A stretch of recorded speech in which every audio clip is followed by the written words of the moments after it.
All right, good afternoon, everybody, and welcome to the American Philosophical Society.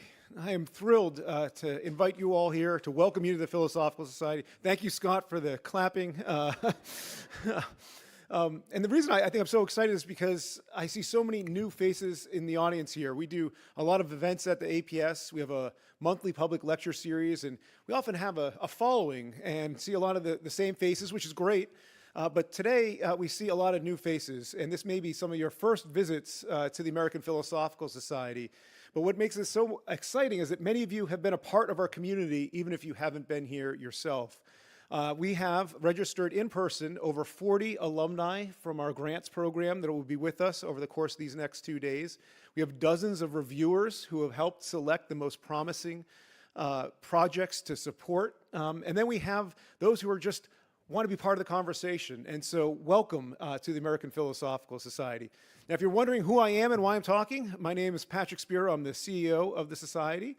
And I want to say a few things about the APS, who it is and what we do, and then we'll get to the program itself. So for many of you, the APS maybe was a funder of research. Oh, Jeremy? Yep. We're going to get all the kinks worked out now so that when you're up here, there'll be nothing wrong. So the Philosophical Society, we are the oldest learned society in North America. We were founded in 1743 by Benjamin Franklin and a group of other civically minded individuals. And this is the proposal there that he wrote.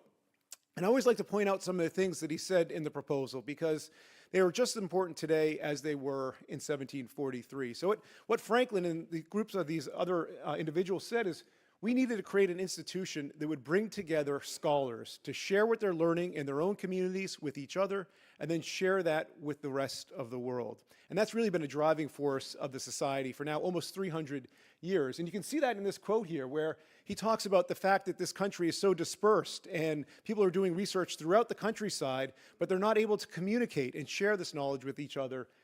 These discoveries remain uncommunicated, and they die with their discoverers and are lost to humankind.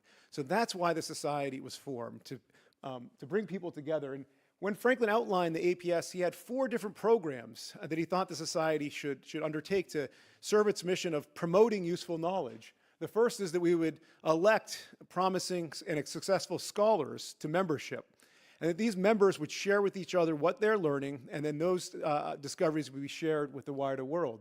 These would happen in meetings, kind of like what we're having today, to bring scholars together in person to share this knowledge with each other. And then there'd be publications, because in the 18th century, that was the best way to disseminate knowledge. And today, we do continue to operate at a press, but we are right now streaming live. And we have over 100 people who have RSVP'd to attend in person. And Linda Musameshi shared with me that we are having people register all the way up to noon in order to attend virtually. So I want to welcome them here as well. And then finally, and I think most interestingly, is that Franklin proposed the society should fund research directly, that there would be dues charged of members, but that money would go to the direct support of research. And so when I summarize what the Philosophical Society does, and I get asked that all the time, I'm a historian, and they say, why are you working for a bunch of philosophers? And I have to say that in the 18th century, philosophy, it meant inquiry, especially inquiry into the natural world. And what we really do are 3 other Ps. We produce new knowledge, and that's what a lot of you have done through our grants program. We preserve important ideas, which is what our library does. And we promote the most promising new ideas, and that's what our press does. And so you've been a part of the society, even if you haven't been here in person for a very long time. So what do we do today? We continue to operate a class of members who are elected after a distinguished career of contributing to knowledge, and we have several members with us today. We have meetings of members twice a year, and then conferences like this throughout the year, and obviously other events like the public lectures. We continue to operate the press, and Kim Gwinter, the director of the press, is in the back of the room. She's happy to talk to you about opportunities with the press, and I'm happy to also announce that we intend to publish a volume or even volumes of the proceedings of this conference soon. So that's something else we plan to do. We continue to operate our research program. And then finally, one of the things that Franklin didn't propose was a library and museum. But what happened over time, as you can imagine, in the 18th century, is these members dispersed throughout North America were sharing their discoveries with the APS here in Philadelphia. We started to amass an incredible library and artifact collection. And today that library continues to collect. We have over 14 million pages of manuscripts, over 300,000 bound volumes, most of which are sitting above us right now. And our core areas of collecting are in early American history, in Native American history and culture, and in the history of science. And we have the papers of over 7 Nobel laureates here in our collections. Now, our research program has been really one of the fundamental programs of the Society since its founding. You saw it there in the proposal. And this program has continued to evolve over time. In the 18th century, we supported a number of early national scientific expeditions, including the first successful excavation of the mastodon. In the 19th century, we were a part of many of the exploring expeditions in North America and around the globe. In the 20th century, we launched a grant and fellowship program that Linda Musumeci has overseen now for over 20 years, since 2002? 4? Okay. So 21 years. Congratulations.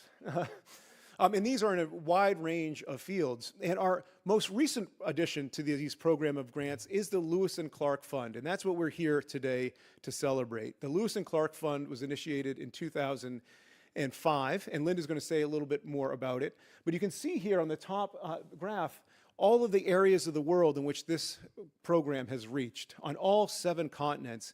And I think one of the most exciting things to have happened in its 20th anniversary was that we crossed the 1,000 grant mark. We've now funded over 1,000 early career scholars to conduct field work in all different fields of knowledge. And it's a remarkable program, and we're so thrilled here and excited to celebrate it. And as part of that, I want to invite Linda Musumeci to come up to the stage and talk a little bit more about the program, its origins, and also to invite some of our alumni up to share some of their testimonials.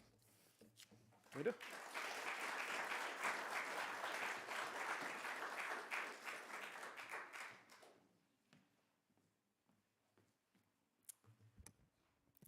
Thank you, Patrick, and thank you everyone for being here. I'm so thrilled. I can't tell you. As Patrick said, I've been here for 21 years, so I've had long-term conversations with many of you, but just primarily through email, occasional Zooms, but it's just a thrill to really meet everybody and have everyone here in one place. So it's just a boon for me that I can meet so many of you here. So I'm really just thrilled everyone's here.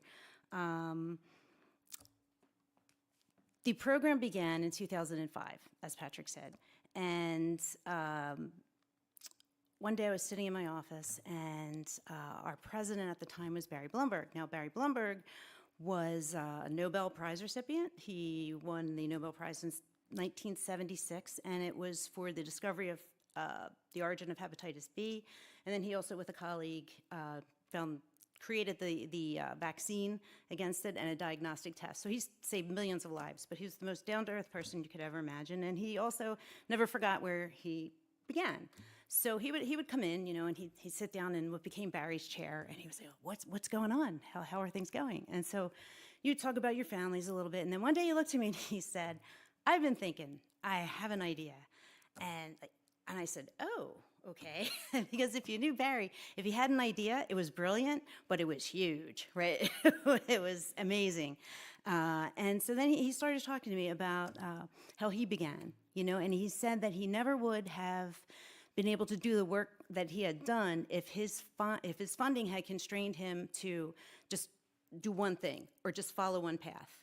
And he was very excited to give people the opportunity to, follow a hunch or go on a fishing expedition, as he liked to say, or just sort of follow your nose, And so that's why he really wanted to start this program. And we worked on it together, got it launched, and the first year we made 22 awards, a whole 22, and we awarded $69,300. And back then the award amounts were smaller than the $5,400 that you see today.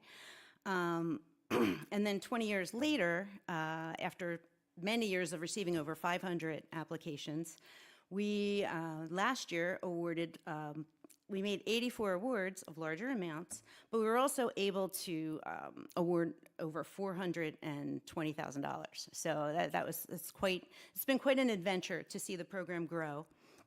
And we've really tried quite hard to keep people involved. You know, as Patrick has said, there are reviewers here, but maybe if you were a reviewer, you possibly were a grantee at some point.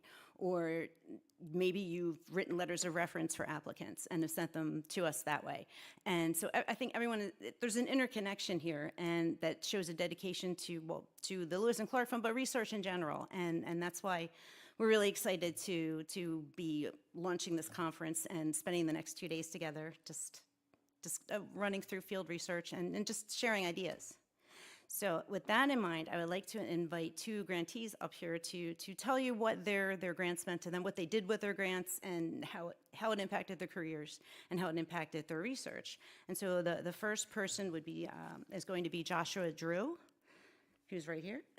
And Joshua is an associate professor. And he's an aquatic conservation ecologist at the State University of New York College of Environmental Science and Forestry. And if any of that is incorrect, he should tell me.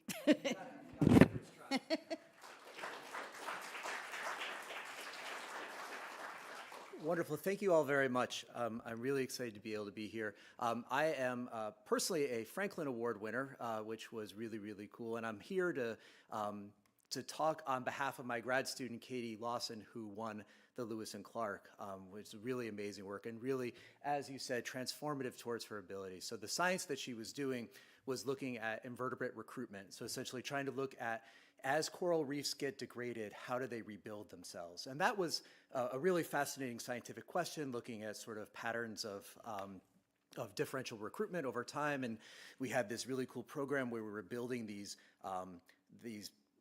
PVC plates that were stacked, and we had them out in reefs for multiple months at a time, and we were pulling them up every 6 months and counting all the invertebrates that we had on them. And from an ecological perspective, it was really quite exciting.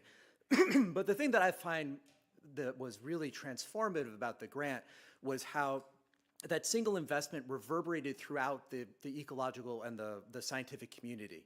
So not only were we able to do work on the behalf of and at the request of the communities, the coastal Fijian communities that we're able to work with, but that work opened up opportunities for our Fijian colleagues to be able to work with us as well. And so that work was the scaffold upon which our Fijian colleagues were able to do their own work as well.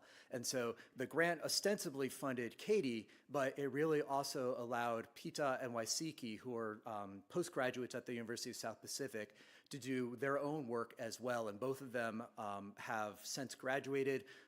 Pita's working on a master's at Macquarie University, and Waisiki's working for effectively the Fijian Department of Environmental Conservation. But both of those were able to launch their careers on behalf or in addition to Katie, who's now working for the state of New York. And so I think when we go back to why the Lewis and Clark is important is because students are totipotent, right? Like they've got the ability to do so many amazing things if you just give them the resources. And the grants are competitive, the grants are well thought out, but you all have been out in the field and you know that the most important thing a scientist can say in the field or in general is not eureka, like we kind of think it is, but it's, huh, that's weird, right? And the Lewis and Clark Fund allows you to be able to follow those huh moments, and you don't know where they're going to go, but that is the spirit of it, is that, you know, we've got high quality hypothetical deductive science, but there's also that liberty to explore and to support other people who want to do that as well. And so I just wanted to come up and share the lab story, because it was Katie who was the awardee, but so many people benefited from that. And I'm just really excited to get to know you guys over the next day and a half. So thank you.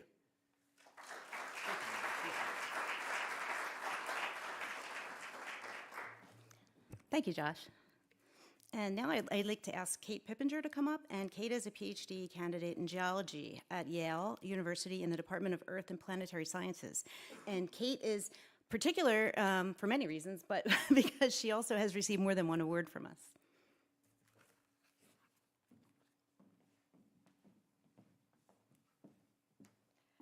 Hi, Hi, everybody. Thanks for having me, and it's really great to be here, especially early in my career. So yeah, I'm a fifth-year PhD student in earth science at Yale. I study the ways animals burrow in and mix marine sediments in Earth's past and try to link that to the present through their effect on global biogeochemical cycling.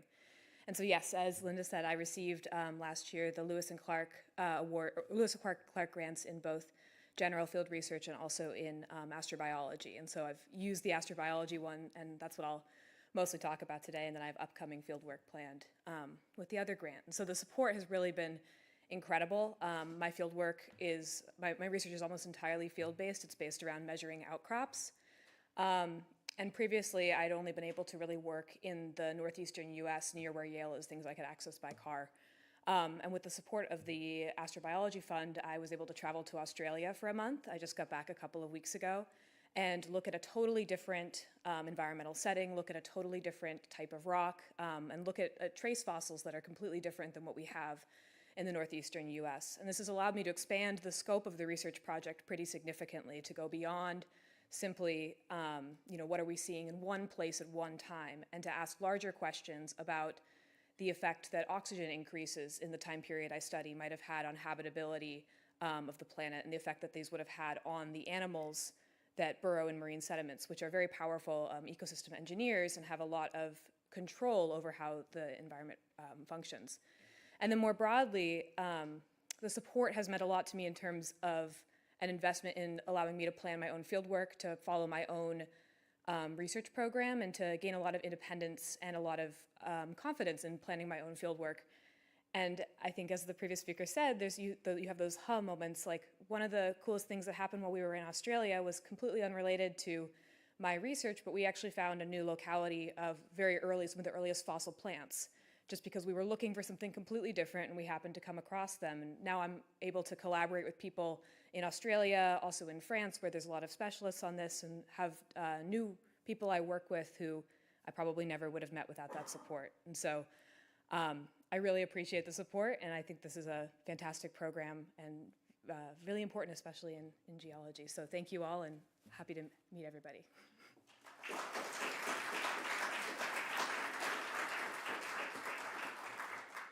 Kate, thank you. And if I put my grants hat on, then I have to ask you for a report, since you just came back from Australia. So before I turn the program back to Patrick, I just want to point out that if you would have an interest in seeing our founder, Barry Blumberg, the founder of our program, there's a portrait of him in the room where the coffee is, and we call it the President's Room. So.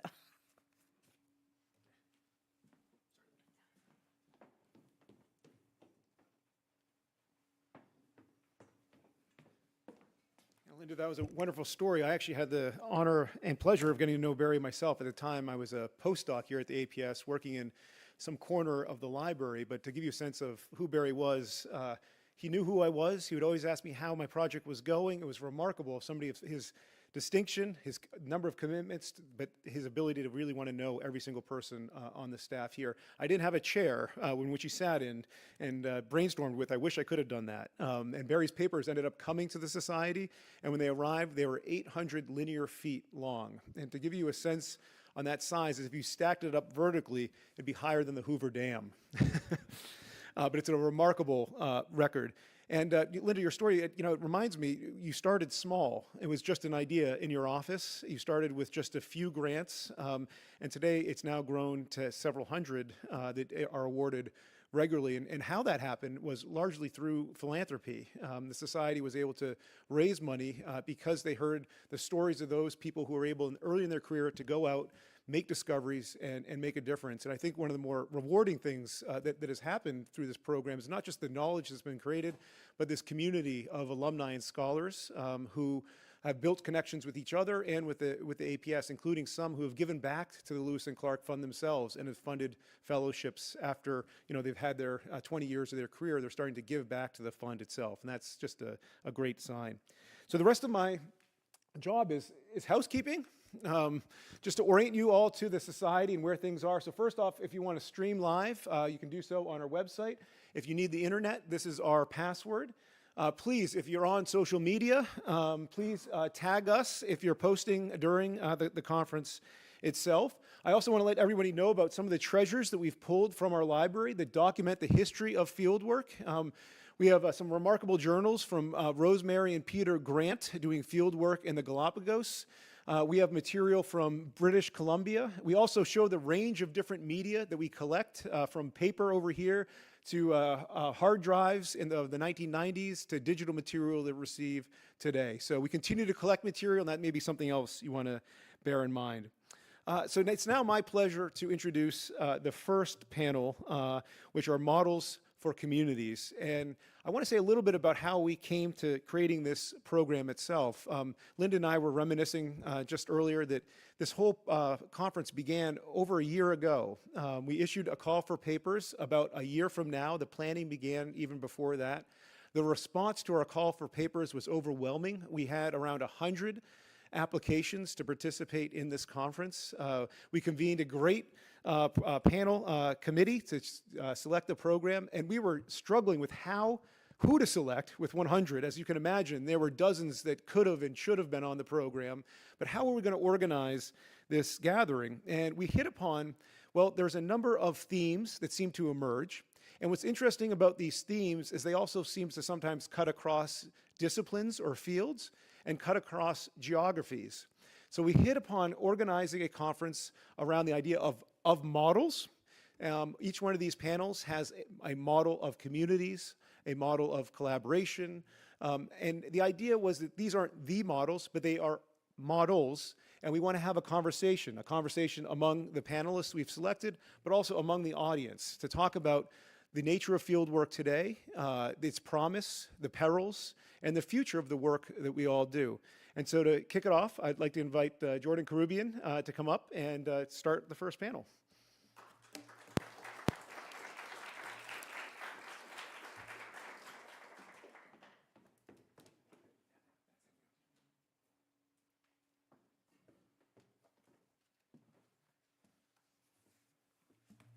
Good morning, everyone.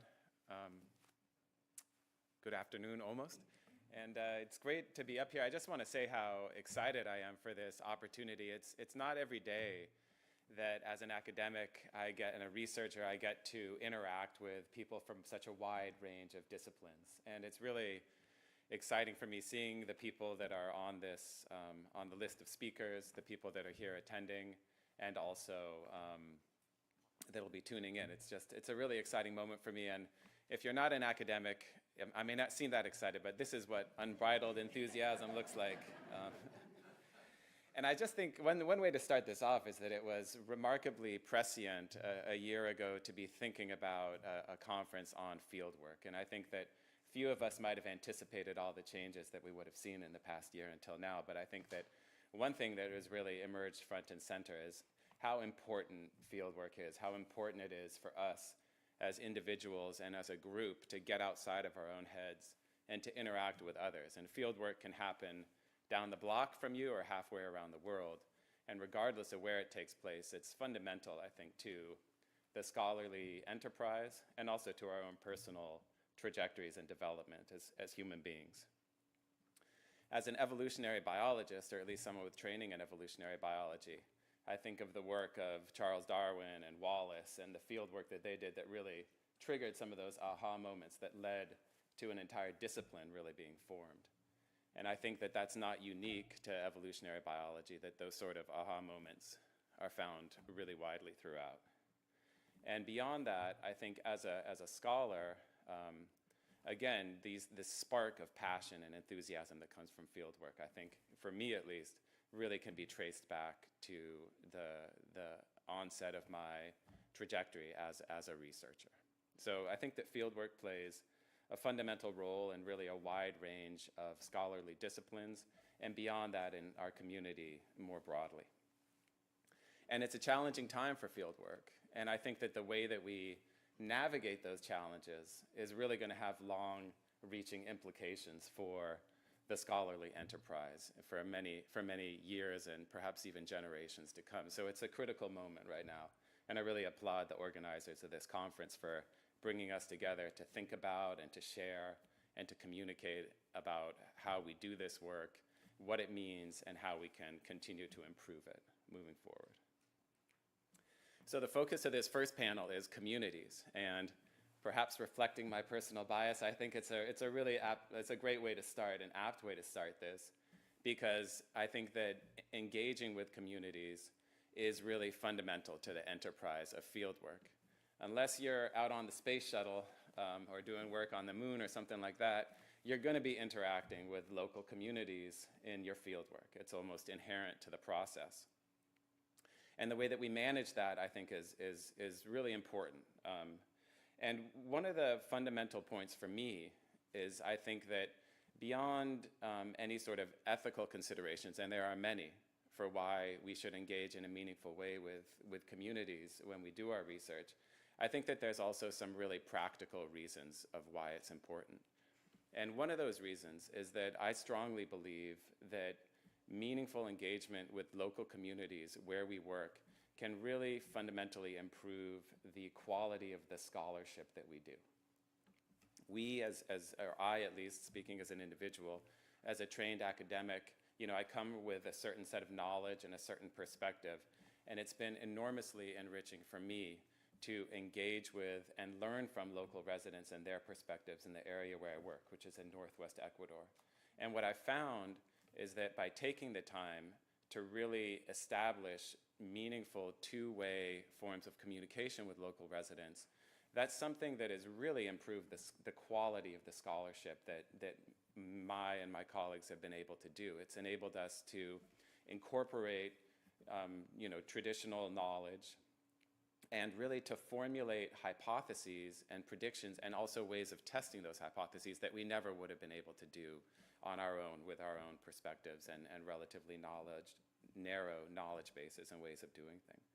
So I think that it can really improve the quality of scholarship, and I also think that many of us, while we're passionate about basic scholarship, it's also really important for us to try to translate that scholarship through to real-world impact.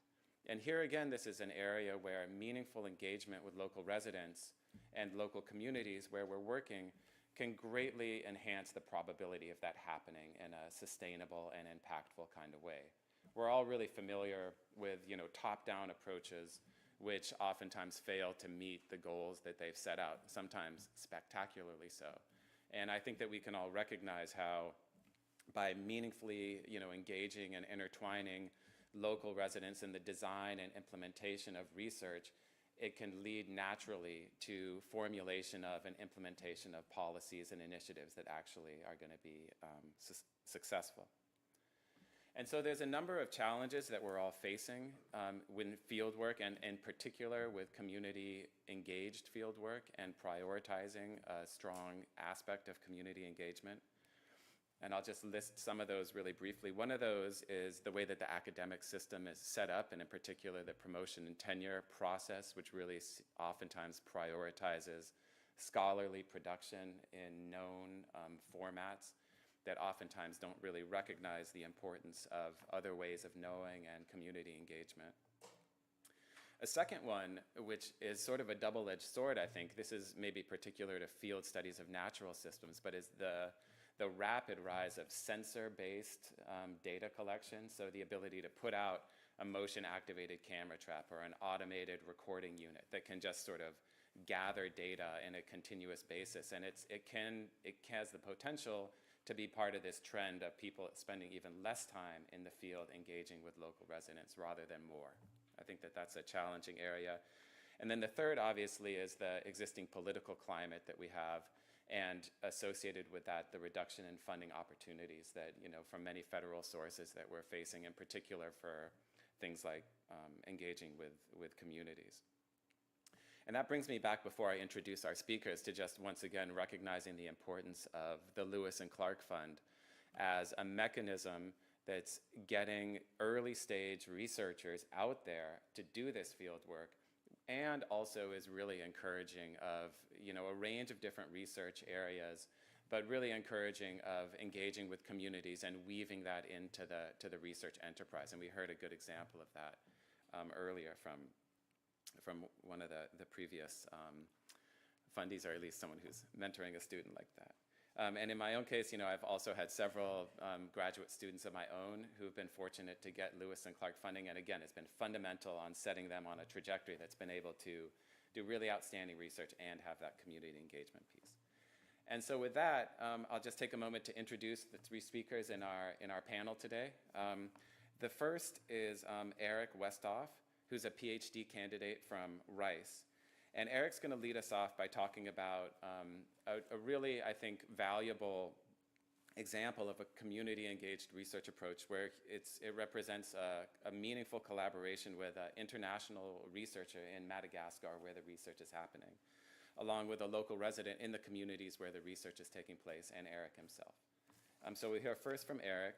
Second and third, the second and third talks that we have are going to be done remotely. They're going to be Zoom-based because the speakers couldn't be here. One of them, Philip Mutaka, is a professor of linguistics at University of Yaoundé in Cameroon. And he has a long-running community-based research program with the Nande in the Eastern Democratic Republic of Congo, where together they've been categorizing and making sense of a wealth of cultural practices and knowledge that'll be really interesting to hear about the way that work is done.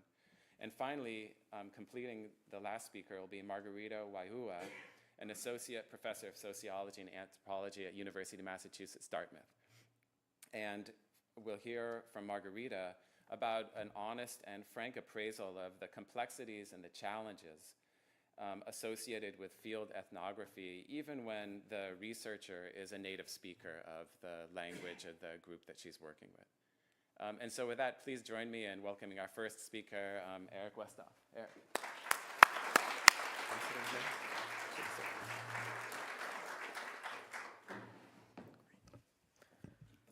Thank you so much for the introduction. I'm coming from Rice University down in Houston, Texas, and so grateful to APS and to all of you for having me and listening to what I have to say.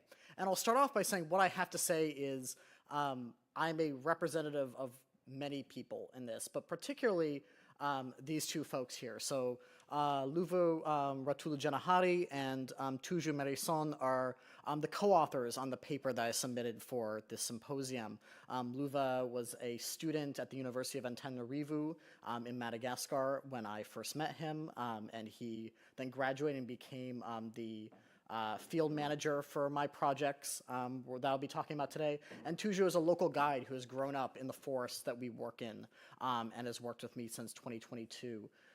And so these two incredible young men each carry, as do I, really unique perspectives and positionalities that we kind of leverage together to kind of reflect on what it means to do scientific field work in service of communities. And the kind of, communities and places that we work, this is a great example of one of them. So this is Maramisa Natural Resources Reserve in eastern Madagascar. It's this incredible rainforest ecosystem that is high in biodiversity, everything from, endemic plants to insects to birds to the lemurs of Madagascar, which many of you are familiar with. And these forests are co-managed by a local Malagasy NGO and 3 community councils known as VOIs locally. And these community councils are run by local members of the community who are helping to manage and dictate how the land is used, how it's protected, how it is preserved and restored. And so when I say that we work here, that is definitely true, and we work in this forest a lot, but we also work here. This is right outside the forest. This is Anevka, the village that we access to enter Maramisa. And so this part of the village, this is actually a pretty built-up part of it because this is an area that has gotten a lot of funding and support from the local NGOs. So the red building is an apiary where they are constructing beehives for local honey production. In the distance there, the white buildings are some of the schools, the local primary schools in Anevka and the surrounding communities. You have a bunch of banana plantations on the left, and then the forest way in the background on the hills. And when I was starting my PhD at Rice, I was really interested in, as both an ecologist, studying the interactions between organisms and their environment, but also as a conservation biologist, understanding the applications to conservation, preservation of biodiversity, and specifically restoration. How do forests regrow? How do we restore ecosystem services in these environments? I was really interested in making sure that my work, my research, was really relevant for communities. But I didn't start that way. I started with that intention, but I didn't know anyone at the sites I was working at when I first started. And so as I was prepping to do my first field season in 2022, I was talking with managers over Zoom, very spotty service. You know, I didn't really have a good sense of what the community actually wanted versus the representatives I was talking to. And I remember walking into my first meeting in the days after I arrived in Navka and asking to meet with community leaders. And they came in, and I, had very, very limited Malagasy language abilities, but I could clearly gather frustration. I could clearly gather frustration, skepticism, and very well do from a community that had worked with foreign, Vaza, white, Western researchers in the past, and had not seen a lot of respect and reciprocity in that process. And so one of the things that I tried to set out to do was, A, have those meetings at the beginning and have those meetings at the end.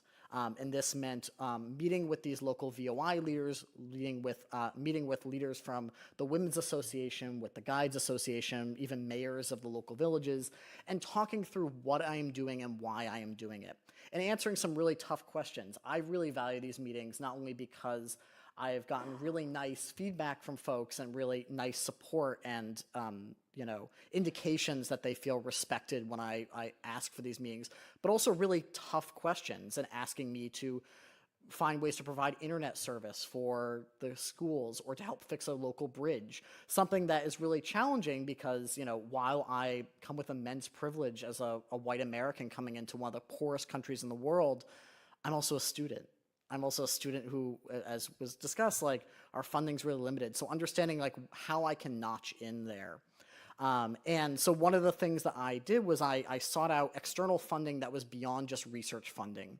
And I was able to fund this program, this reforestation program, where we were able to pay parents for an afternoon of their time to help conduct a native plant restoration piece through the VOIs. And in exchange, all of the kids' schooling was paid for a year. And that was a program that I did not design. I was able to secure the money and talk about it being used for restoration and education. And then I asked the leadership of the VOIs to come up with the scheme, to come up with the program that would be most beneficial to their communities and most impactful for the people living in and around Marmisa. So that was a really, really special example of working with communities in a very imperfect way, but of a way that felt very gratifying.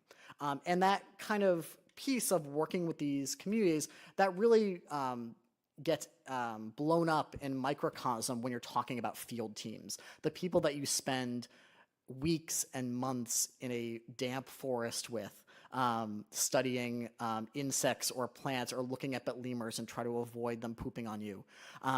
This is, and so this is a picture of myself, Luva in the middle, and Tuju on the right, recording fruiting of plants above one of our seed traps. And so this was just probably, a few weeks into what would be a years-long partnership between us.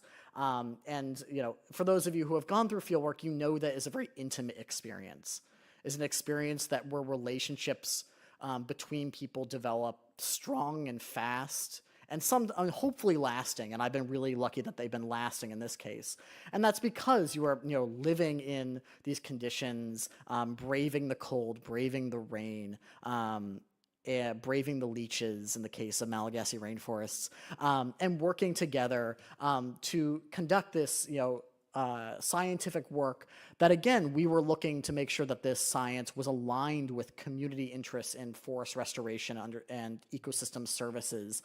But trying to make sure that translates is really tricky. And so what I found was, talking with my team and really delving into deep conversations about not just what the goals were, what we were doing, but why we were doing it, and what was the value in the work on a scientific level, on an application conservation level, on a community level. And so the next 3 slides, I'm just going to share some kind of takeaways from the pieces that the 3 of us wrote for the paper for this symposium, right? We each had sections that we contributed our own thoughts. And so I want to kind of take away some of the reflections that we were chewing on as we were writing this individually. And so as I was thinking about my work in the forest, one of the things that I really appreciated was this embrace of interdependence. As someone who was going out in the field, and being funded to do so, I wanted to do really well. I wanted to be strong. I wanted to not slip. I wanted to make sure I was collecting data the exact right way. And Lord, that is not perfect. That is really, really hard to do. And when you're working with field teams, especially local field teams, if you ever work in Madagascar, I highly encourage it. Folks are so generous. Malagasy folks are so generous and patient and kind and supportive, to the point where you can feel pretty incompetent as a foreigner working in these forests. But understanding that interdependence is a good thing, actually, that this is not a sign of weakness, but it is a sign of shared unity. My team very early on, when I was trying to lug some bags that they really, really want to take themselves, but I insisted no, they were like, stop me, and they said, in Malagasy, they were trying to figure out what it meant in English or French, but they said, Meraina izika. And basically that meant we are united, we are in solidarity, which is a very powerful phrase, and it made me feel uncomfortable in a way because I felt, very out of place and not deserving of that kind of declaration. But it really made me understand that this interdependence is a feature, not a bug. And then making transparency. I asked my team very early, if I'm making a mistake, please tell me. And I think that really went a long way when I was talking to communities, when I was talking to my team, to know that I was trying to lean into humility. Not always perfect. I got frustrated a lot of the time if I was not slower than everyone else hiking up a hill. But leaning into that humility, I think, is really key.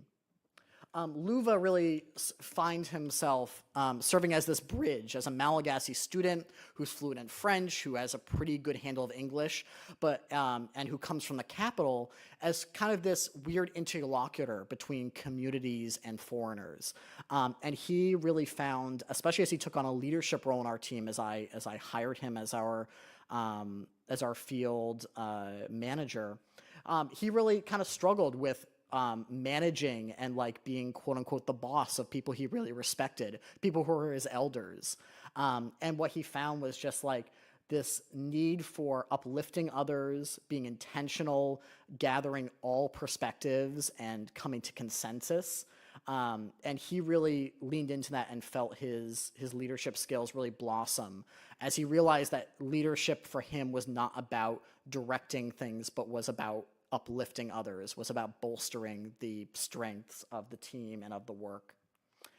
And then Tuju here in this final slide, watching one of our lemurs as we were following it around, looking where it was eating and where it was pooping, was really reflecting of what restoration means, right? So when I was really interested in forest restoration, but what we realized is that the work we were trying to do was restorative on all fronts, environmentally, socially, and trying to give back to the community, and relationally, building relations that are not just transactional, that are not just boss and employee, but are really rooted in social cohesion and friendship and solidarity. And with that, I'd really love to thank you all.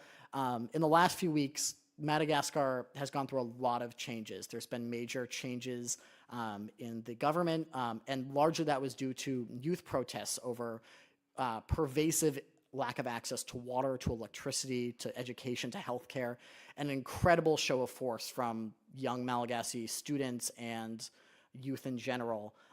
So there's a lot of unknowns in this country and among these people right now, and I am so grateful to continue to stand with them and see how they take control of a real destiny that they've earned for a long, long time.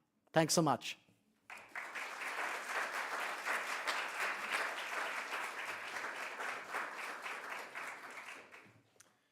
All right, our next speaker will be Philip. And Philip, if you're out there, it's time for you to get going.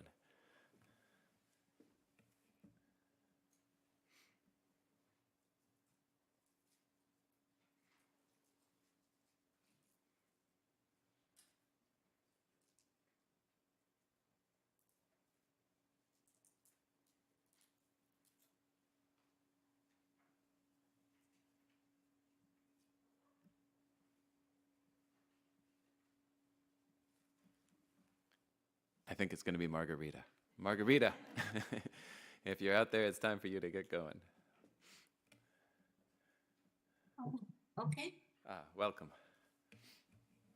So could I have the slides, please? The PowerPoint?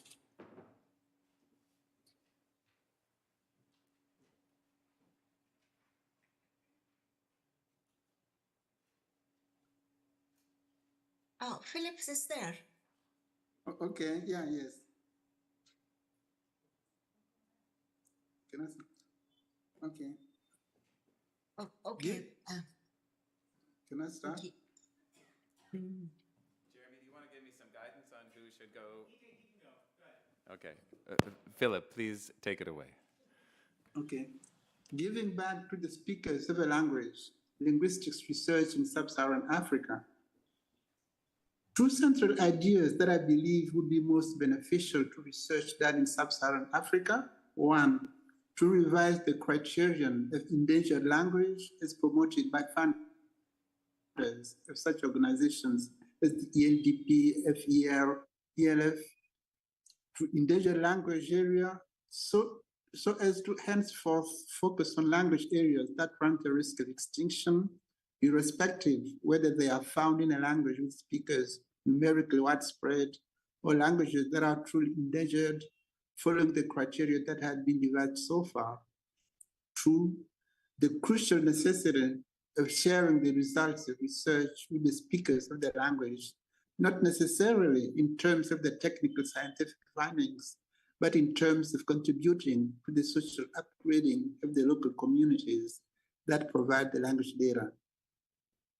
So first, let me speak about the revising the concept of endangered language to endangered language area in future research. In the last 25 years, fund providers have taken as a primary criterion to target languages on the verge of extinction. On the whole, this has led to a rich production of research on hitherto unknown languages. I think particularly on research done in Cameroon on the languages of the Lower Fungom, and also the research done by UNESCO by the anthropologist David Zatlin with the linguistics collaborator Bruce Cornell, and also Roland Kistling of the University of Hamburg has equally pursued extensive research in Cameroonian languages with the German doctoral students. I just wish to let you know that as the local collaborator in this research, I was given the opportunity to visit the research areas of these students and witnessed the cultural manifestations linked to these languages, such as giving a title to a notable, the amount of food prepared at such occasions, and the behavior of the cultural participants in such cultural events. I also had the opportunity of visiting the lake that local people said that it could move and that it was inhabited by their dead people, and that some living people have heard them talk or walk on the wall. More generally, I wish to let you know that I published Between Reality and African Wonderland because I wanted it to be a source of untapped cultural phenomena that should be examined in future research, not necessarily by linguists, to explain the phenomena my sociolinguistic students reported as part of their everyday life.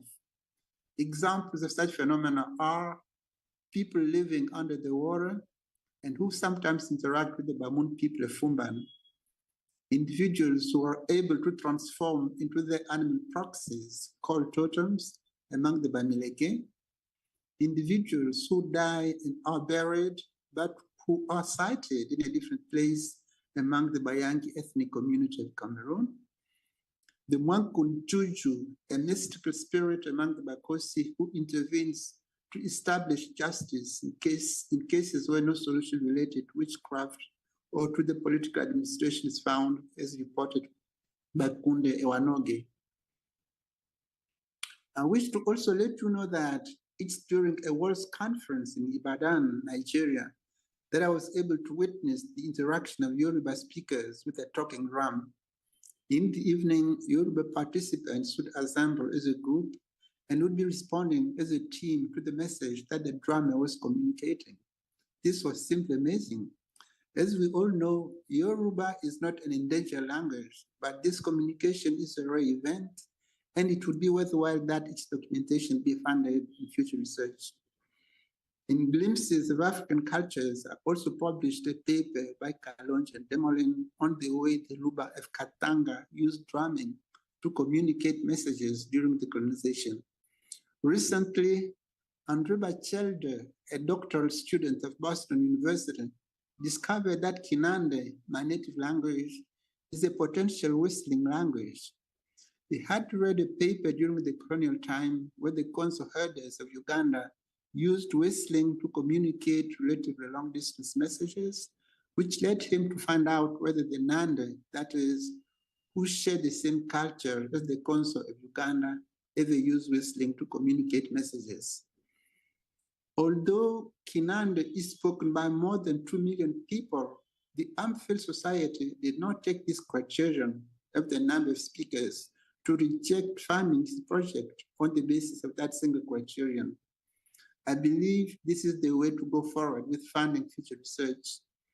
If it's an excellent idea to continue funding languages on the verge of extinction, revising the concept of endangered language to endangered language area would lead fund providers to also consider specific topics worth funding, even if they are found in languages already spoken by the current criteria for targeting endangered languages. Now, giving back to the speakers of a language, illustrations from recent linguistics research on Nande, a Bantu language based in DRC. One strong proposal arising from insights from practices in community-based research from theory to practice around the world by Shannon, Biscoff, and Carmen Jenny has been that when applying for funds, linguistics researchers should make sure that they foresee as part of their budget some funds likely to finance a local project that will feature as a contribution for the linguistics community towards the people who provide the language data. To me, this is the best way of convincing our collaborators that they will ultimately benefit from the fruits of the research, not necessarily in terms of the scientific contents of the research, but for their needs that might help assuage their suffering as a community. Let me illustrate this with a number of accomplishments I've witnessed. A fountain built in the Mambila area with the financial contribution of David Zatlin's UNESCO funds, raising pigs with Jeff Good and Pier Paolo Di Carlo in the Lower Fungom project. The children of the local communities would benefit from the sale of pigs to pay for their school fees. Knowledge creation with terms related to the fight against HIV/AIDS by Ivo Caranta, an anthropologist doctoral student at the University of Torino. That was input for our paper on ethnomethodology among the Lamso of Cameroon. There are other possibilities, like the kind of dictionary that I wrote and in which I included the knowledge of the medicinal plants in the dictionary, or about the funding of the Kinande dictionary. Yeah, I don't have to talk about all this, but students serving as informed eyes on the situation of the language providers, for example, using local bricks for houses and so on. the possibility of a community plot for women so as to plant seeds that will be helping children to pay school fees. This is an idea that I got from a clinical research specialist, Francine Nand of Cameroon. Other ideas would be about fish farming or collaborate with the community and give them ideas. One good example would be the way to reduce traffic jam in Kinshasa.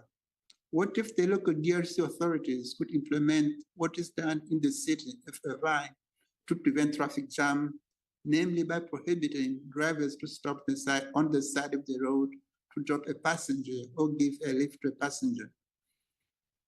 More generally, researchers should act as eye-openers to techniques and strategies used in their own countries as components that led to their development.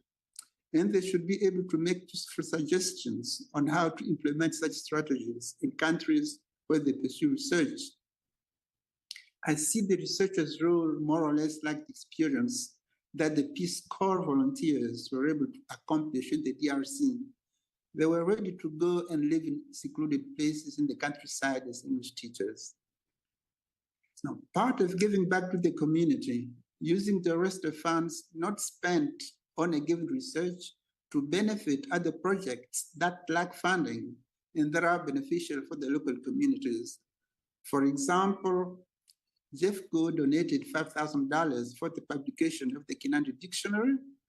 Roland Kissling donated 2,000 euros for the Kinandi Dictionary, partly in response to fundraising that Prof. Ken Sofia of Rutgers University started to try to find money for publishing the English version of the dictionary. Around 1,000 copies were thus donated free of charge to the local communities, that is the Nande and the Konzo in both DRC and Uganda.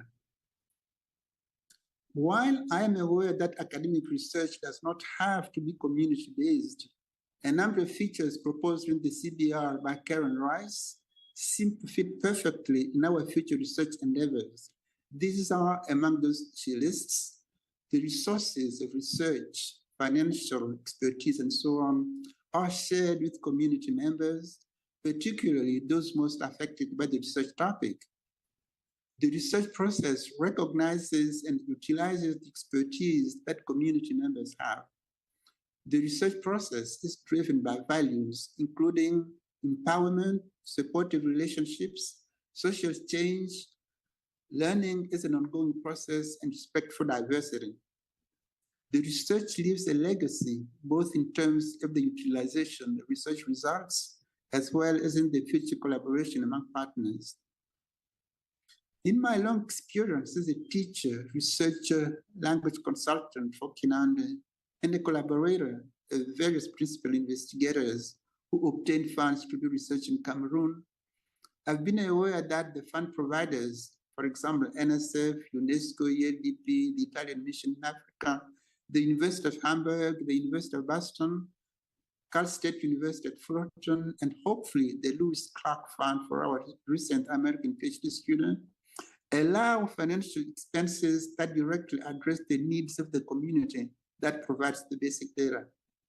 In my mind, my contribution for this symposium was to briefly list the community projects that some of these funds have helped to achieve, and also show how they can lead to further knowledge creation and cultural documentation of the Nandi and African Bantu language of Eastern DRC. The availability of the Lewis Clark Fund for Research on Kinande as a Whistling language will eventually help obtain also the following data on ethnobotany, tales that contain chain events, laments, cultural data that would elicit the following: how to detect the culprit, blendage, that is a form of protection used in Cameroon, and that the Nande probably used by having children wear a string with a magical knot called Ngessimo. Life under the water. This has to do mostly with spirits of ghosts that supposedly live near great falls, as the one of Huayhua, rivers, and water fountains. Mystical trips by the so-called cannibalists. The beliefs related to the sorcerer's nocturnal activities, wishes, congratulations, and related ceremonial language. social positioning through linguistic means such as Platon's words of address, cultural ceremonies related to trends, a variety of language-related ceremonies to help document how to detect lies and how to punish liars, how to do the cleansing of an infamy, how to obtain rain, how to protect against the evil eye, how to protect one's field mystically through incantation, more specifically language used in setting a type of scarecrow to scare off thieves from stealing one's field. And also lullabies and other possible song genres, notably the songs found in chant fable that can be learned separately. It's unknown how rich these genres might be. This would be a first attempt to establish them as relevant song genres. Samples of traditional dances with the relevant musical instruments like Omunde, Amalembo, Akasai, Endara, and Deku in YouTube videos.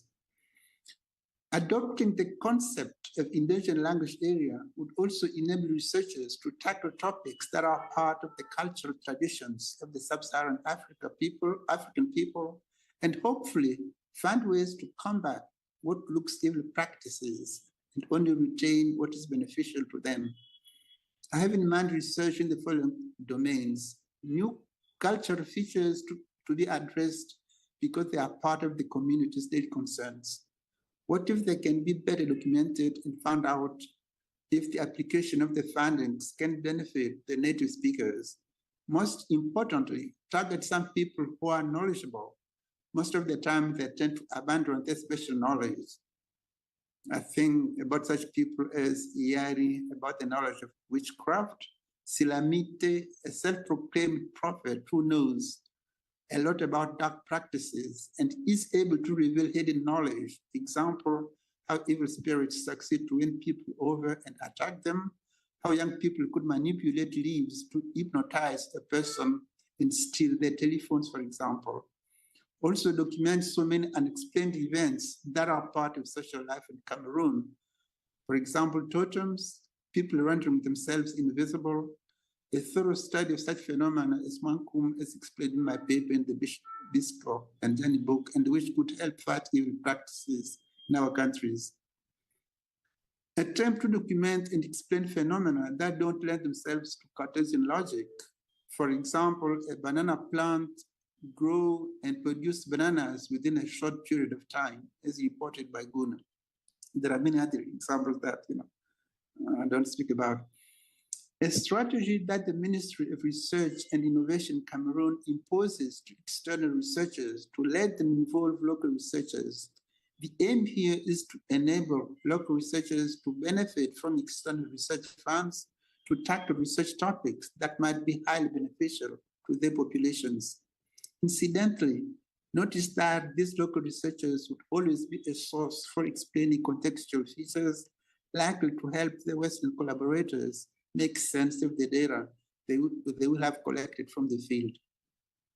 In conclusion, given the great power imbalance in accessing research funds from Western fund providers and the need to tackle cultural topics that would be community-based and would ultimately benefit the local communities in future research, the contention of this paper is that the gap can be relatively closed if researchers who benefit from these funds can commit to henceforth act as an eye-opener to the possibility of letting their research in African communities, one, to better document cultural features that run the risk of extinction, irrespective whether the language is classified as endangered or not.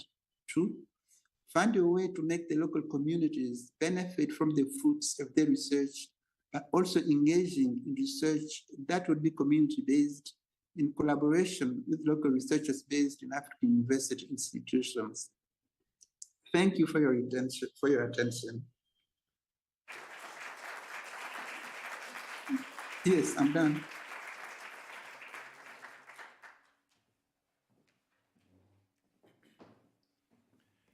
Thank you so much, Philip. And now we'll hear from our third and final speaker of the panel, Margarita.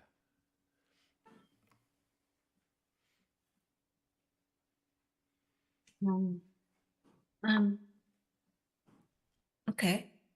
Good afternoon. Thank you for having me. I would like to ask you for a bit of patience because there will be quite a bit of another language than English in my presentation. So, next slide, please.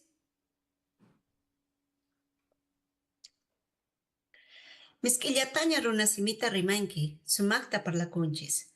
We speak the Runa language with taste and tone. Therefore, we speak to each other nicely. Nazario's assertion invited me to reflect on my spoken Quechua. I realized that speaking Quechua natively was an advantage to get access to villages while working for public and private institutions, as well as for doing research. However, speaking Quechua natively can preclude the process of understanding the concerns that matter most to villagers. Next slide, please.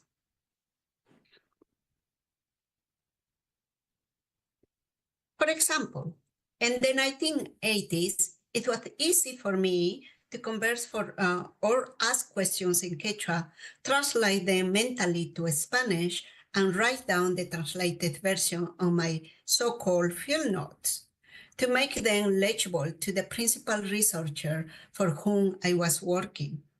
My translations were permeated by my own assumptions that I knew and understood what villagers were saying and thinking, but I may have missed most of what villagers were telling me.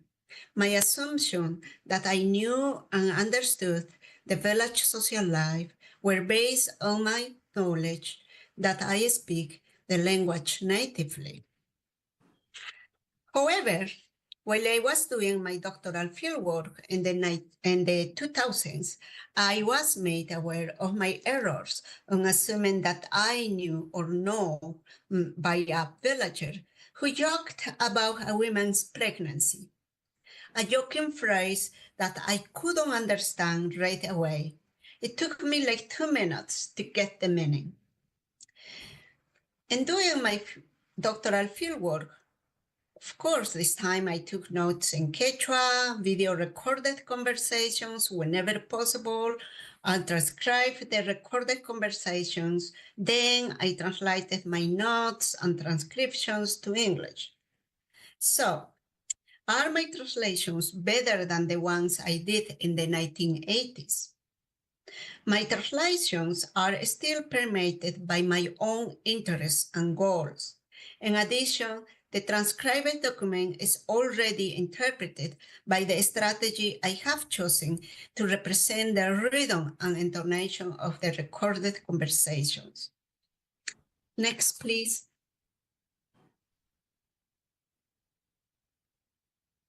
Translating and interpreting is a difficult task permeated by my own assumptions. For example, that I understood without doubts that villagers were saying, when in fact I may be interpreting the data according to my own aims and the requirements imposed by academia for publishing, or by the requirements imposed by my job position.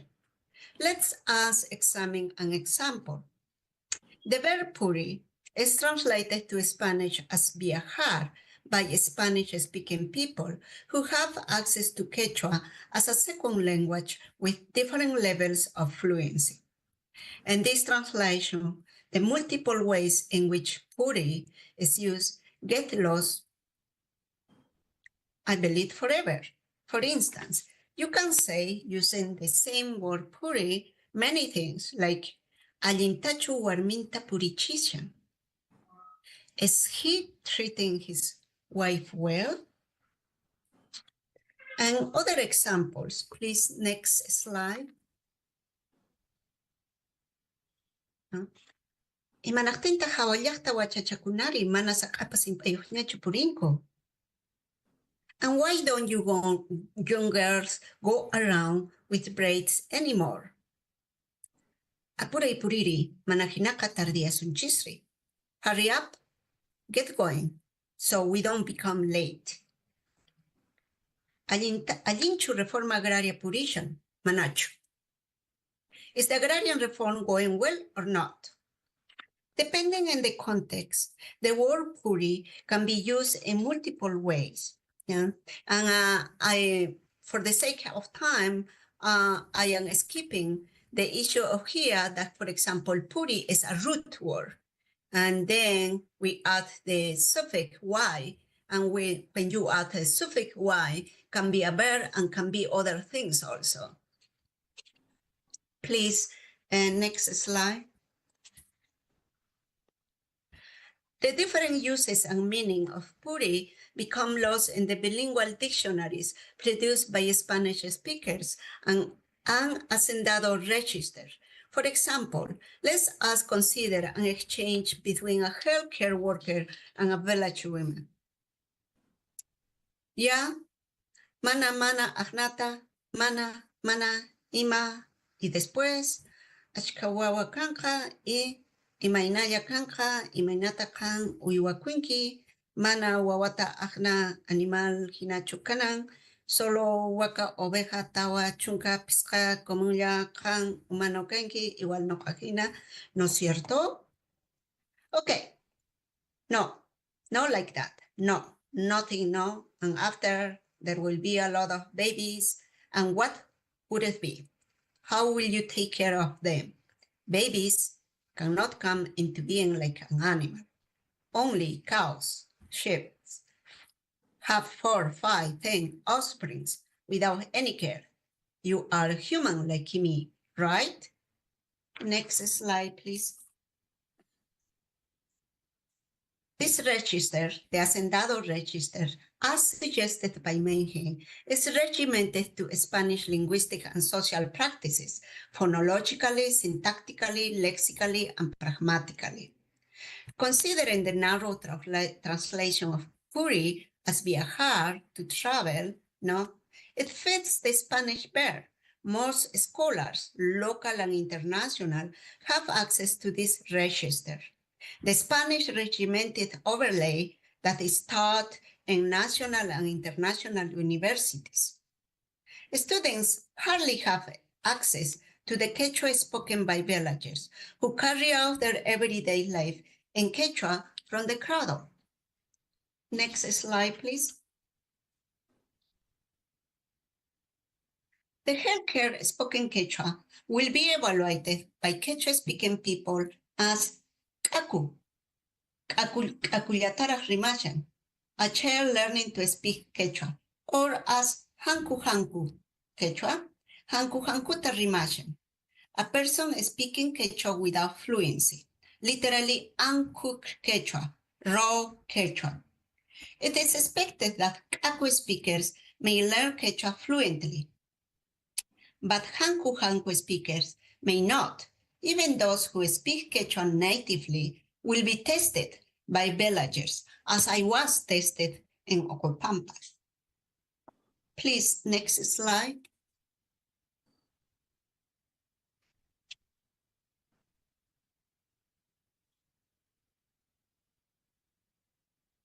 Here's an example of an exchange among children playing in the open field next to their home. Kaipita huaykusu, and we will cook here. Papatari, imapitach churpusu. What we will put the potatoes in? Mancapia. In a pot, okay? Mijunatachu huaykuchaykichis, manachu huaypata hawshankichis. Are you cooking food instead of taking care of the chickens? Next slide, please.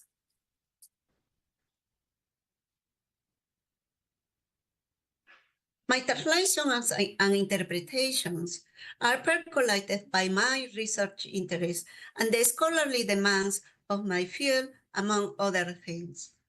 Based on ethnographic work, what I present in my published papers are only glimpses of what everyday life looks like in the village and the villagers' relationship with private and state institutions in a Spanish dominant context.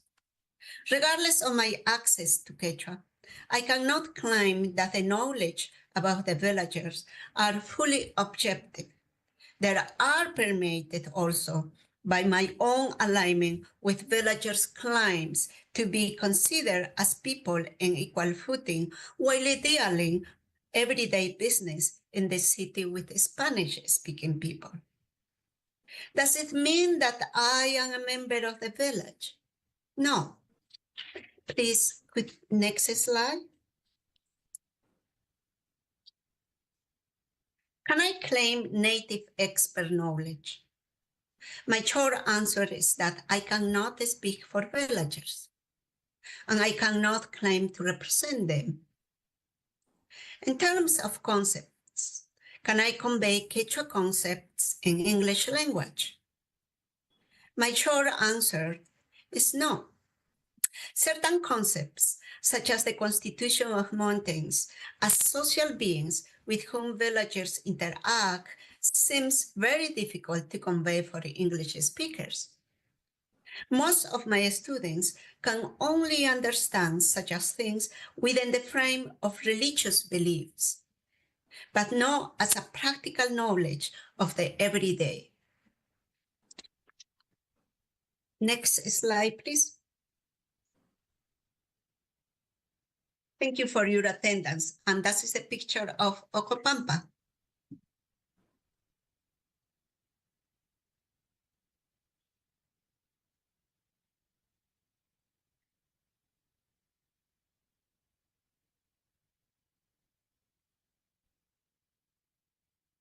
Another round of applause for the panel.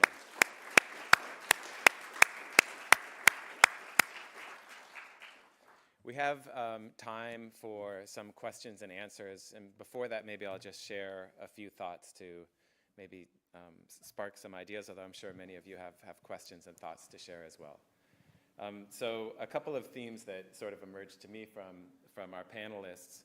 One, and maybe a fundamental one, is how important relationships are to meaningful community engagement in the research enterprise. I think that, you know, without those relationships, it's difficult to imagine how meaningful models for community engagement through fieldwork can really take place.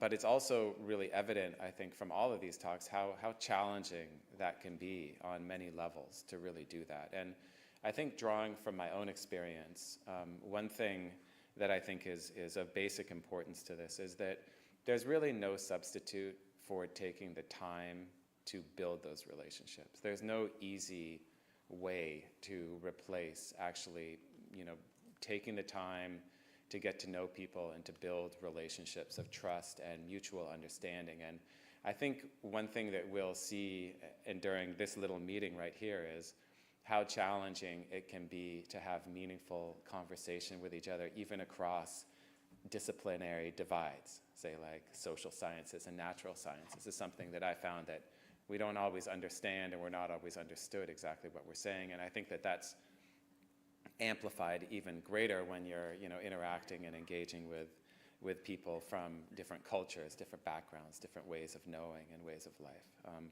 But nonetheless, it's fundamentally important to do that, and there's no real way to get around that. And I think, you know, Eric's talk in particular really resonated with me about the challenges of doing that, you know, when in an early stage. And I think it's a thing that as a graduate student, I think when you're trying to get your feet under you and get your research going, that's hard enough as an enterprise, and then to do that at the same time as building those relationships is even more challenging, but also really important.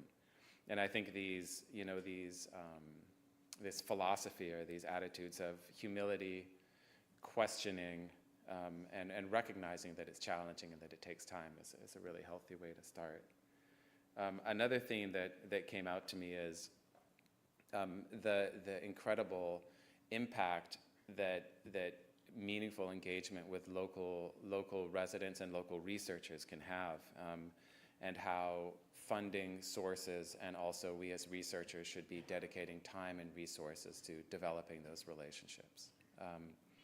And finally, I also occurred to me just how some similarities and some differences that may exist between doing research and fieldwork in the natural sciences versus in the social sciences, and how complicated and complex it can be, almost another layer when you're, say, doing ethnography, and that's not only part of the practice of field research, but it's also part of the scholarship that you're actually doing. I think it adds another layer of complexity to it. So those are just a few of the thoughts that come to my mind, but now we have some time for, some question and answers. I'm sure we all saw in reading about this that the conveners of this meeting are really envisioning this as an opportunity for back and forth and exchange, and now is our opportunity to get the ball rolling with that. So. Hi, thanks everyone. It's a sort of between a question and a comment, especially for Eric, but maybe for all of us. So I was really struck when you mentioned that people in the community, when they expressed what they wanted, it was like, we want infrastructure, we want internet service, and you're like, I'm just a student. But I would say, like, even if you were, a senior professor, you also probably couldn't get that internet service for them. And I guess the larger sort of, question that this raises for many field workers is the discrepancy between what people want and need and what you see them wanting and needing and what you have to offer. And so often we think about what, you as a field worker might be able to give back in terms of what you manage in your discipline, right? Your professional identity. And so, you say, okay, well, what can I do in the realm of, ecology or whatever field, right? I'm a linguist, so what do I have in linguistic terms to be able to offer? But the importance of kind of bridging that between, maybe what you have is some money for something else, like paying school fees, whether they plant trees or not, you know what I mean? And I just wonder about that, the tension that others experience with that issue between what you are professionally prepared to contribute and what you humanly are prepared to contribute. Does it count less if it's not about field ecology? Or, I'm sorry, I'm not sure exactly how you identify professionally. But anyway, I think you get the idea. Yeah, absolutely. That's a whole symposium right there. But I would be really curious to hear from my fellow panelists about their perspectives, especially since they're working in more social scientist groundings. So for me, I think I don't have a good answer, but the closest thing I have to a good answer is co-creation, right? And the issue with co-creation, like, this is something I will freely admit, like, my project was not co-created, right? I started as a graduate student, I had a proposal, I got funding for that proposal, and then I started to work with communities and understand how I can align things, right? And that's where where I decided to apply for non-research funding to support that community project that they developed, right? So that approximated co-creation, the fact that I got a pool of money that I was vague about when I was applying for funders, what it would be used for, and was successful enough so that then the community itself could make the decision about how it was used. But I think to Jordan's point, co-creation cannot happen from the get-go. Trust needs to be built for a long time. And so having funds like Lewis and Clark, like a bunch of others, that support long-term iterative field work where you're building connections, you're building relationships, and you're building trust that could be broken in little steps, and you need to repair said trust and all of that. Like, that's important. These are not one-offs, and they cannot be one-offs, neither for the success of our research, but also for the success of the partnerships and the benefits of the community. But I'd be really curious to hear from members of the panel as well, who are coming from a very different place than I am.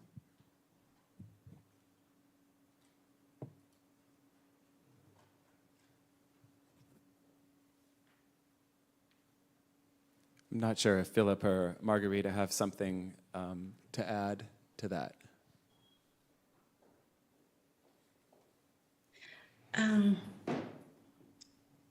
co-creation. Well, that's interesting because for international scholars going out, I think it's different. First of all, international scholars have the network. Now, although I was also in the global north, I don't have the same wealth of network to look at it. However, since I was a Quechua speaker, in any community, they won't request me a project. That is an advantage for me, but at the same time, they will request other things that I know how to fulfill. Now, which is totally different from projects. Now, it has to do more with everyday life details, and details that maybe for many researchers doesn't count. Now, for example, when I was recording and videotaping, I will videotape weddings, funerals, farm working, and I will put this in sticks. And first I used to put in DVDs, then on sticks, so they can watch them in their homes because they have the technology to watch that in their at home in their villages. So it's different demands. And since I have worked before, going to deciding to do doctoral studies, I have worked a lot with projects. And I prefer not to do that because since villagers have another level of relationship with me, they will tell me many of them will be disappointed with certain results of the project. So I have literally walked away from that. So I don't know if this is good or bad, or neutral, or I believe there is gray areas now, and about which I don't have any answer. Rather, I have doubts. Thank you, Margarita. Thank you, Margarita. Philip, do you have anything to add?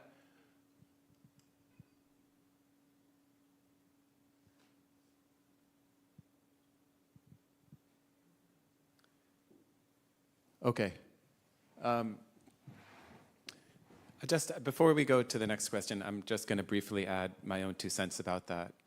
So my own experience is that after completing my PhD, I ended up moving down to Ecuador and doing field work. And I started from a very, I brought in field assistants from the United States and Europe to do the research, and it was very much of sort of a, extractive research method. But I ended up living down there full time for 5 or 6 years, really embedded in the area where I was doing the work in northwest Ecuador. And during that time, I had the great fortune to, establish these relationships with local residents. And,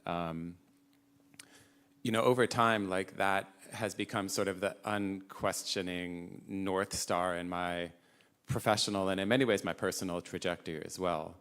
And so that's led to the establishment of a Ecuadorian NGO that now has a reserve and employs a few dozen local residents on a range of projects that range from, sort of ecological research type projects through to much more locally oriented social and socioeconomic projects like youth club, a women's art cooperative, agroforestry projects, water quality projects, et cetera, that in many ways are responding to the needs of the local residents. So I do think that it is possible in some ways to do that, but it takes a real commitment and time. And it's been 25 years now that we've been working full time in that area, and it's really on the back of the local residents that I initially started working with so long ago that have moved into, that have played a leadership role throughout, that have really moved that forward. Oh, she's got one next. Okay. I'm going to ask this question on behalf of my colleague, Christopher Roy. This is for Eric. So given the international press coverage of the last 2 weeks or so, which is focused almost exclusively on Tana, how might we reimagine local conservation efforts, or what is the role of the post-coup state in such a project? So I am not going to take a stance of like I am a Malagasy political expert, because I am certainly not. What I will say is I think there are very clear parallels between the youth movement protests that have been going on the last month in Antananarivo, Tana, that's the capital city where most of these have been centered, though there have been other large cities as well, and what I was hearing from communities locally. And it's that the environment matters, and people do very deeply care about their local environments, especially rural Malagasy folks who rely on so much of the forests. There is a deep, deep need for livelihood improvement. And so for me, what I always lean towards, especially in the Madagascar context, but more widely, is localized management and localized control.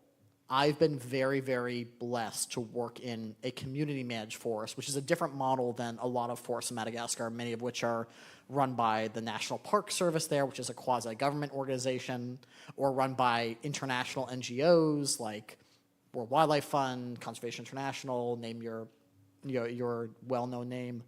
And so I was really fortunate to spend my PhD working in these forests that were intentionally managed, co-managed by a local Malagasy NGO and community councils. And that's a model that's growing in Madagascar, but it's not growing fast enough. And the reason why I like that model, and I support that model, is number one, I think it has the potential to be more effective. The actual evidence of effectiveness of forest loss or on hunting and poaching and things like that is pretty mixed, both in Madagascar and more widely. But more importantly, I just think it's more just. And so thinking about what the future looks like, both in Madagascar and more broadly, I see myself as a Global North researcher, and I would hope that Global North institutions that have the resources and money, I know it's all limited, but have far more resources and money than these localized ones in Madagascar and across the Global South, that they are pooling resources for locally led work. And locally managed sites, locally managed projects, things like that. One of the great things about Madagascar is that for the past 30 plus years, foreign researchers are required to be paired with Malagasy students when they're working in the country. This is for permitting, this is a very, very important piece. And what it means is that Madagascar, while being one of the poorest nations in the world, really punches above its weight when it comes to academic prowess, the caliber of the students, the caliber of the training of the scientists. But there are very few local jobs in those fields, in the environment. And so finding ways to fund and support people on the ground, especially people local to their communities, not just people from a capital city working somewhere, but really, really localized management, I think is going to be crucial. That is a lot easier said than done. I'm coming at this from a guy in his 20s who spent, some time there, but I think that's what's going to be important, not only in Madagascar, but across these biodiverse, rich places that are facing a lot of crises, but I think a lot of opportunity as well.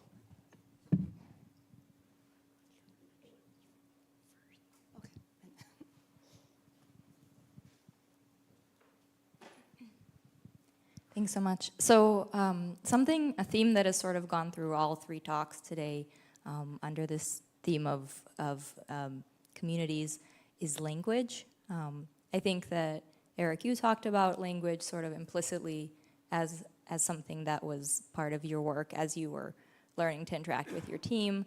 And I think everybody on the panel, some more directly than others, brought up the importance of language, both in sometimes studying the language, but also interacting with the community that you're working with. And I was hoping you guys might be able to comment on that aspect, the importance of communicating with the communities that you're working with in the language that they use. How, for example, like when I do my field work in Jamaica, and like, you know, for me it's kind of sometimes weird to be like speaking patois, you know? So I think I'm very curious to know what your thoughts are on both respecting the language of the people that you're working with, and then also being able to learn it and communicate in that, because language learning is sometimes a slow process. I certainly have thoughts, but I'm going to push it to my colleagues on Zoom, especially because I'm happy to chat about any of these topics afterward as well, and I definitely have more access to the audience than they do, so definitely want to hear from them.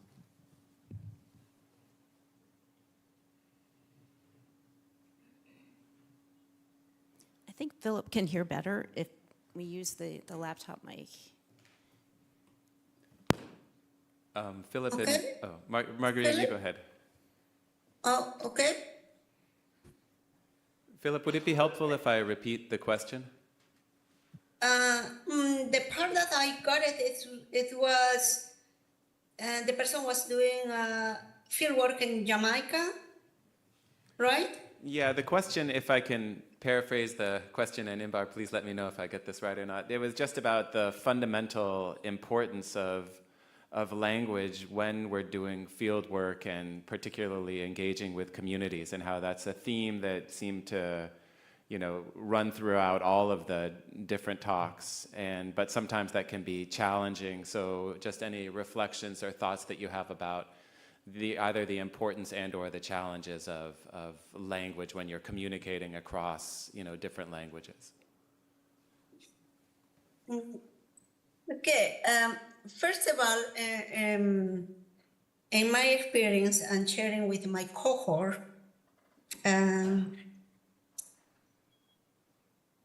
to speak the language from my perspective is key.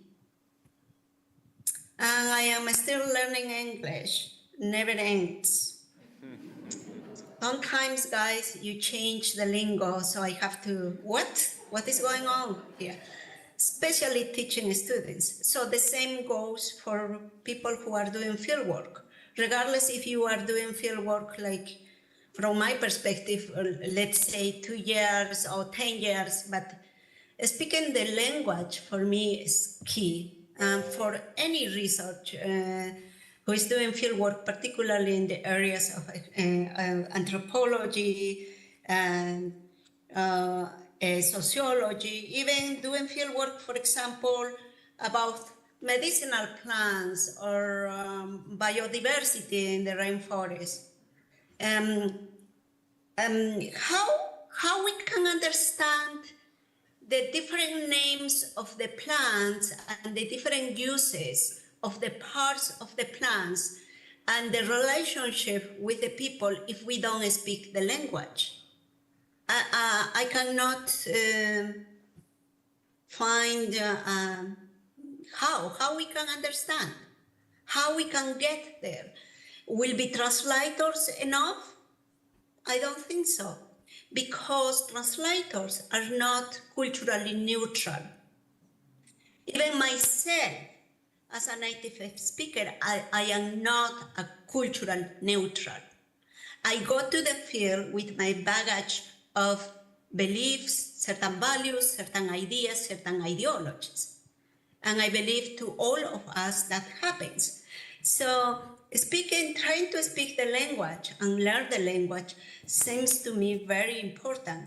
It's not only an issue of respecting, no, we want to create meaningful relationship with the people we are working with and trying to create collaborative work. I think without learning the language, I have no idea how we can really create meaningful relationships. And a good example of that I have of really meaningful relationship that a scholar has built that I highly applaud and recognize her is Laura Rival. For her, it was a challenge to learn Waorani in the rainforest in Ecuador, and she learned it.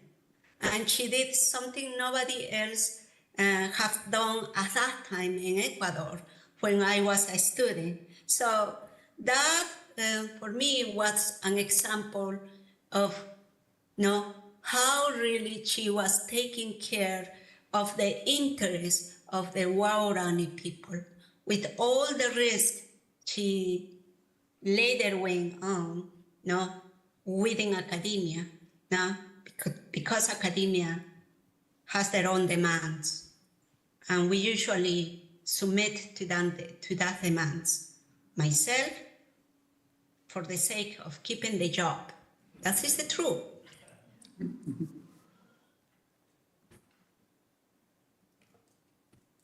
Thank you, Margarita. Philip, do you have anything to share? Yes, I can hear you. Would it be helpful for me to repeat the question again? Yes. Could you repeat it? Yeah, the question had to do with language. It's a theme that permeated all three of the presentations today. And some of the speakers are studying language, other ones are, engaging with it and navigating it. Can you just speak about your thoughts about some of the challenges and the importance of communicating across different languages in the work that you're doing?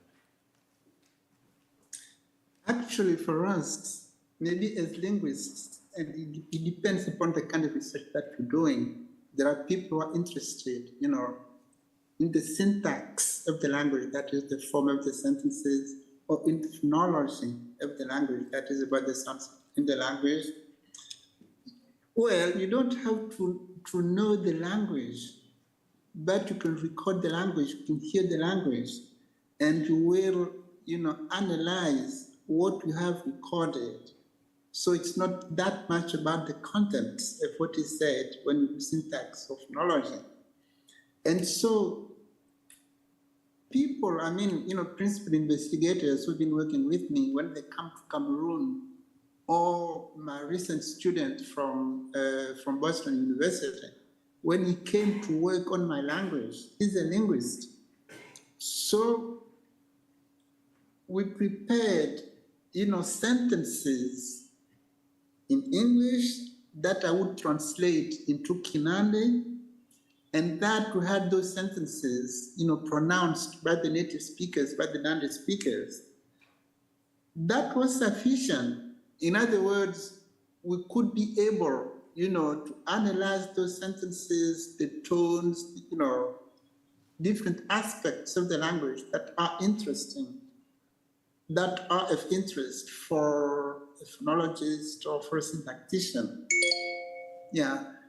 So, well, that's what I can say about, interacting, let's say, with native speakers. We always need, someone who can be a go-between, let's say, the person from whom we get the data and the linguist. Yeah, maybe something else that I can say is that, for example, you can see that in the United States, most professors usually take advantage of us students. When I was a student, at least, of us students coming from Africa when we go to American universities. So it's an opportunity for them to do some kind of local field work with us, where we would be, giving data from our languages, that is, would speak the language, they would hear, they would try to analyze the language. And I can say that, for example, in my case, a lot of work has been done through analyzing the kind of Kinande that I speak, and also, it has been very, very fruitful. So that's what I can say about that. Okay, well, thank you, Philip. And I think we'll close this first session now. So please join me in thanking all of the speakers once again.